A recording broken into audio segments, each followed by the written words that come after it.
Excuses. A skit. There are two characters. First is Ritesh, a school student. Second is Mrs. Sen, his class teacher. A classroom.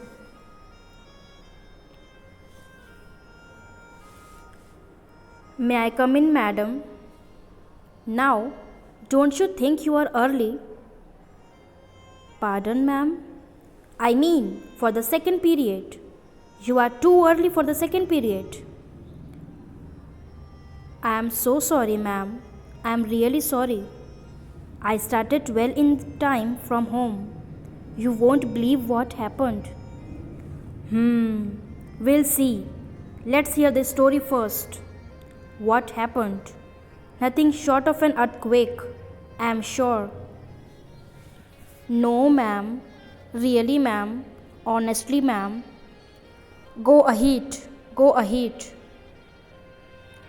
I was walking to school as usual. I was halfway down the narrow lane that leads to the market. Suddenly, I heard a scream from the main road. And of course, you had to investigate. Yes, madam. I had to find out if someone needed help. And sure enough, there was this person laying near the pavement. He was groaning with pain. So, you took him to Dr. Jadhav? No, ma'am, I didn't get the chance. Just as I reached that man, another man came running out of the shop there with a packet in his hand, and the shopkeeper also ran out shouting, Chor, chor, catch him. Amazing, quite a handful for you to deal with and all at once. What did you do then? Yes, ma'am, but the most amazing thing happened then. The man near the pavement, he too got up and began to run with the thief.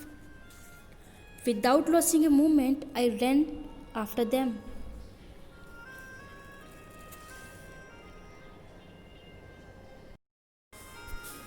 And then you caught them and took them to the police station. We could not do that, ma'am. They just vanished around the corner. All this happened so fast. Then, why are you late? That's not all. I realized that I had left my bag at the shop in the mad rush. So I ran back to get it. And it wasn't there. No, ma'am, it was there all right. But there was a huge, hairy brown dog sitting on it. I didn't know what to do. Interesting, a dog on a bag in a shop. Yes, ma'am, even the shopkeeper was surprised. He didn't know where the dog had come from, how that dog growled. We tried all kinds of things to make it move, whistling, clapping, and showing him the stick.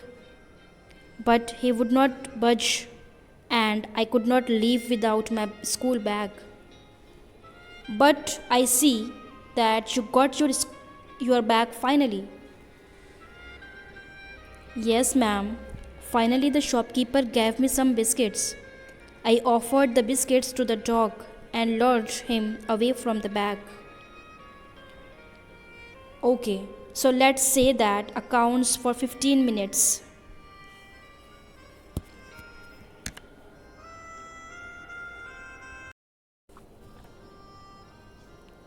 But there is more, ma'am. The poor dog began to follow me to school. It looked so poor and lonely and small. Small? Did you say small?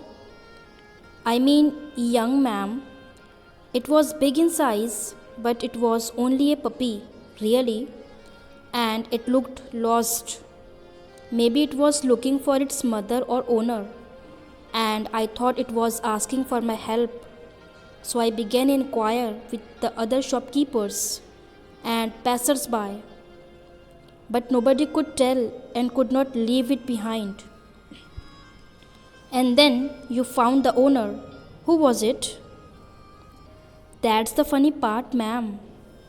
The puppy itself found the owner.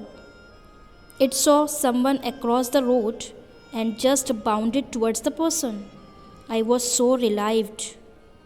Then I turned and ran straight to school. Good boy. Now that your good deeds are done, there is something else you can do. There is a story writing competition coming up. Would you like to send an entry? Who, ma'am? Me, ma'am. Now, I won't know how to write. I am not good at making up stories. Thank you.